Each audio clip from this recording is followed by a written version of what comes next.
বিয়ে বাড়িতে পুলিশ এসে হাজির, এ কি অবস্থা! তো চলো বলি পুলিশ কেন এসেছিল। আগে চলো যাওয়া যাক বিয়ে বাড়ির উদ্দেশ্যে। সরি, বিয়ে তো না, বউ ভাত। তো আমার একটা দাদারই পাড়ার দাদার বিয়ে ছিল, সেখানেই গেছিলাম। আর এই যে বৌদি কেমন লাগছে অবশ্যই জানিও।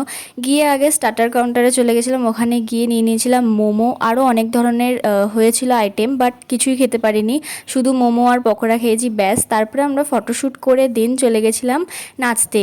এই দিন আমরা এত নেচেছি কি বলবো, মানে সব মনের যত ইচ্ছে ছিল সব কিছু বের করে নেচে দিয়েছি, একদম মন খুলে নেচেছি, খুব ভালো লেগেছিল। তারপরে সুপিদের বাড়ি গেছিলাম, কি করছিলাম আমি নিজেও জানি না। দেন আবার এসে এখানে তারপরে কিছুক্ষণ বসে তারপরে খেতে বসে পড়েছিলাম। আমি একটা জিনিস বলতে ভুল করেছি, এনারা পুলিশ না, এনারা হলেন আর্মি। আর আমরা তারপরে ওখানে খেতে বসেছিলাম, তার পাশেই বসেছিল, তাই একটু ভিডিও করে নিয়েছিলাম। তো কিছু একটা কারণে এসেছিল হয়তো। তারপরে অনেক গল্প করতে করতে খেয়ে দিয়ে বাড়ি চলে আসলাম। আর আজকের লুকটা কেমন লাগছে অবশ্যই জানিও।